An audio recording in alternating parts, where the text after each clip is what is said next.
Hello, and welcome to That Booty, where we approach spirituality with curiosity and discernment. So, from a spiritual perspective, how does one remain centered in times of conflict? We've all had those days where no matter what, it seems like we're engaging in conflict in one scenario after another. But how can we avoid this and bring ourselves back to center? The first thing to do is to keep an eye on what you are consuming, whether it be the media that you choose to consume, the company that you choose to keep,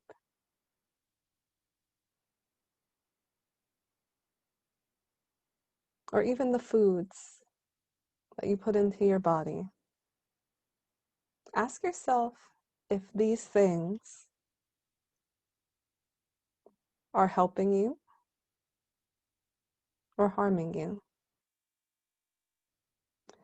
Now, this doesn't mean necessarily that you have to cut people off or bury your head in the sand and pretend like nothing in the world is happening that doesn't align with what makes you happy or what your ideals are. It simply means to observe the narratives around you. Are you consuming media that promotes fear? Are you consuming entertainment that's full of violence and conflict? Are you spending a lot of time with people who complain and perhaps entertaining or mirroring those complaints? These are all important observations to make. And another important thing that we often overlook is how we're treating our body. Because what we put into our bodies affects the way our minds function and affects how readily we can come back to a state of calm.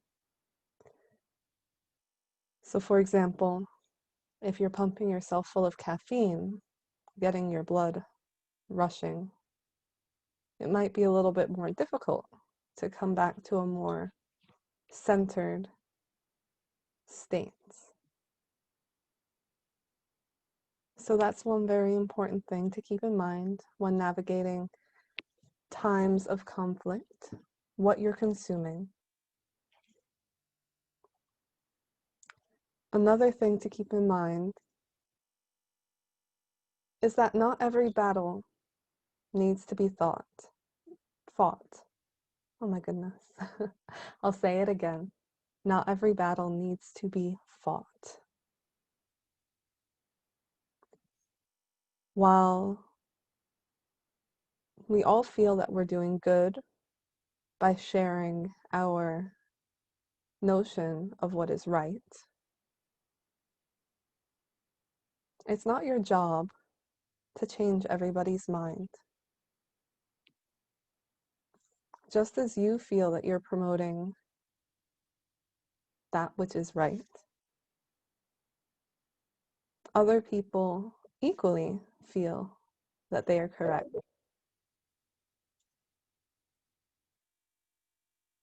So what's the answer here if you don't support what someone else is saying or promoting or doing? If not fighting them or fighting against them or what they stand for, what are you supposed to do?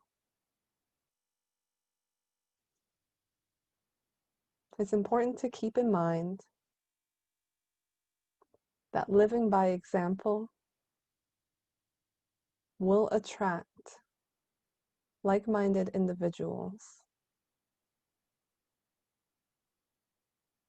living by example instead of through assertion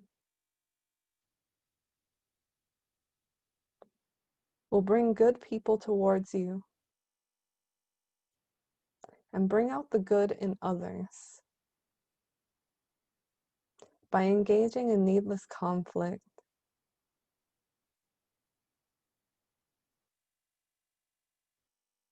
in petty quarrels, that's the energy you're drawing out of whoever you're engaging with. If you choose to rise above the semantics, because oftentimes that's really the difference of opinion, although there are larger issues, but whatever the disagreement may be, if you rise above and live by example in alignment with your virtues, then other people will see and appreciate this. And those who don't, those who fail to appreciate what you are doing by living in your truth, may be on a different part of their journey. And again, it's not your job to force them to see the right way. So we understand that not every battle needs to be fought.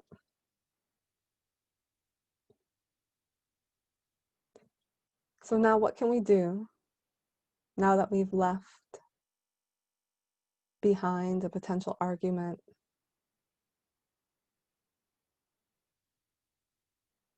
What can we do to take our minds off of these things? Perhaps someone else was the one who initiated a conflict with you. What can you do in response to this, if not engaging in more conflict? Taking time for yourself is essential in navigating times of conflict. We often get so caught up in our emotions and our opinions that we don't afford ourselves the time to recenter and refocus our energies. To ask ourselves, what do we really believe at our core? And where does that belief come from? What feelings are ours? And which ones have we maybe taken on and added to our emotional burden to carry around for others? And one very important question that we should all ask ourselves from time to time: is there another human being out there identical to ourselves in the way we think, feel, and act at any given moment? I'll give you a hint. The answer is no. Even during the course of a day, you may be thinking or feeling something completely different at different times. Knowing this, it becomes easy to accept people in whatever state they arrive.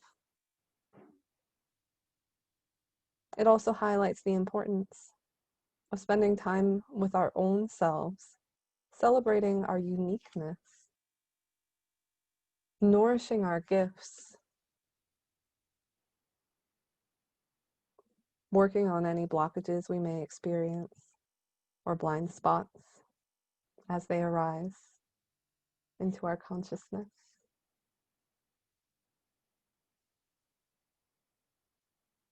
And choosing not to fixate on the differences we may observe in or conflicts we may experience with other people.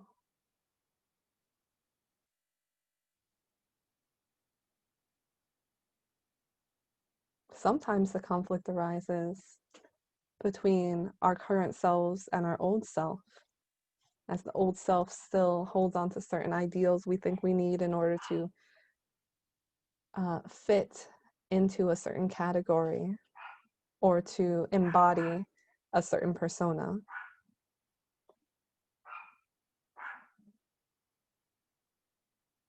But whether your conflict is internal or external, you can choose instead to spend some quality time with your own self in order to find some balance. By honoring yourself, you can pursue things that nourish your spirit instead of engaging in an unhealthy cycle of conflict. I don't know if you can hear in the background my dog barking. She seems to always be in conflict with somebody. But one thing that we have that I'm not sure she does is the ability to recognize whether or not we need to spend our energy fighting said conflict, whatever that may be. I'm sure she'd be much happier if she chose instead to take a nice little nap. But thankfully, you can choose whether you engage in the negative cycle of conflict or if you do something that helps you grow. And if you're struggling with a specific issue, taking the time to explore the core of your beliefs from a neutral perspective can truly help you remain balanced, especially if you do need to express these ideas and beliefs to others. It's when we react instead of respond that conflict thrives. If we can keep a hold on who we really are, our perception of conflict is now diminished because the objective now becomes truth and awareness as opposed to the need to be right. So that brings us to our next issue. Are you obsessed with the drama? If you find yourself constantly in situations that are stressful, burdensome, or just plain chaotic, ask yourself honestly, do I play a role in bringing these situations into my experience? Some signs that you might actually be contributing to these experiences are if you target people to argue with, assuming that their character or intellect is somehow flawed or compromised, or if you automatically assume that somebody has malicious intent. You might be one of these people if you feel yourself making snap judgments based on somebody's appearance. I mean, we all do it from time to time, I'm sure. But if you feel yourself struggling to resist confronting a person like this, or even making a comment under your breath, you may be in an addictive cycle of conflict. Another sign that you may be obsessed with the drama is that you feel like you're not heard if you're not engaged in some type of battle, argument, or conflict. You feel that if somebody doesn't agree with you, they're just not getting it. Maybe you even find yourself raising your voice to make your point. Sometimes it may be that someone just doesn't like you very much. It has nothing to do with what you think or say. But you have to assert how good of a person you are, how likable you are to them. To sum it up, you take it personally when someone doesn't see things the way that you do. and you feel like your work isn't done until they change. It's another sign that you are addicted to the conflict. The good news for the drama obsessed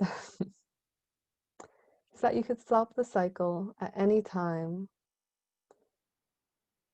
by taking note of the previous points we mentioned, observing what you're consuming, and making the necessary changes where applicable. Keeping in mind that not every battle needs to be fought. And if you find yourself pulled towards it, choosing instead to focus on yourself and doing something that will nourish you and bring you back to a place of peace and calm. Being self-aware, responding rather than reacting. Because ultimately, the more quality time you are able to spend with yourself, doing things that nourish your soul, help you grow, and keep you centered, the less you'll feel the need to defend who you are to others. And when you're able to stand strongly in your sense of self,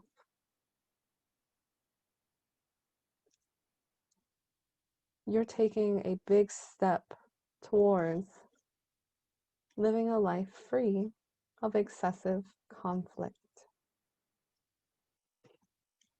Now, there are ways that conflict can, at times, help you grow, but that's a subject for another video.